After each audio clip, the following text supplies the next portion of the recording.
Hi hello friends, welcome back to media talks. நான் உங்கள் Mounika.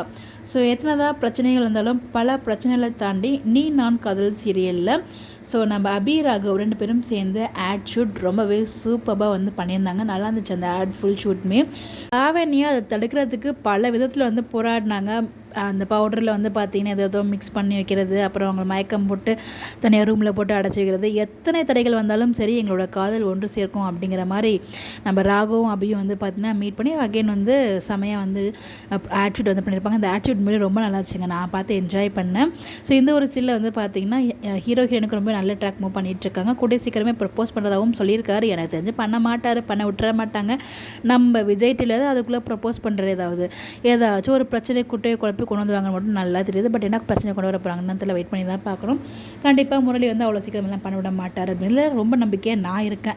So wait பண்ணி தான் நம்ம பார்க்கணும். இன்றைக்கி எபிசோடில் ஹைலைட்டடான விஷயம் என்ன அப்படின்னு பார்த்தீங்கன்னா, லாவண்யா நம்ம ராகு கூட நடிக்கணும் அப்படிங்கிறதுக்காக அபி வர விடாமல் பண்ணுறதுக்கு பல விதங்களில் போராடிட்டு இருந்தாங்க. பட் அவங்களோட போராட்டம் எல்லாமே பார்த்தீங்கன்னா யூஸ் இல்லை அப்படிங்கிற மாதிரி தான் இருந்துச்சு. பட் அபி வரத்துக்கு கொஞ்ச நேரத்துக்கு முன்னாடி பார்த்தீங்கன்னா லாவண்யா நடிக்கணும் அப்படிங்கிற மாதிரி முடிவு பண்ணி நடிக்க வந்துட்டாங்க ராகு கூட. பட் ராகு பார்த்தீங்கன்னா வெயிட் பண்ணி மேல் மாடலில் வர சொல்லியிருக்கேன். வந்ததுக்கப்புறம் நீங்கள் 2 பேரும் சேர்ந்து பண்ணுங்கன்னு சொன்னால் செம்ம பல்ப். நான் ரொம்ப என்ஜாய் பண்ணி தான் பார்த்தேன் அந்த ஒரு சீனை. ஸோ அதெல்லாம் பார்த்தீங்கன்னா ரொம்ப நல்லாயிருக்கு. பாப்போம் என்ன பண்ணுறாங்க அப்படின்னு சொல்லி முடிக்கிறதுக்கு கமெண்ட்டில் சொல்லுங்கள். Bye by.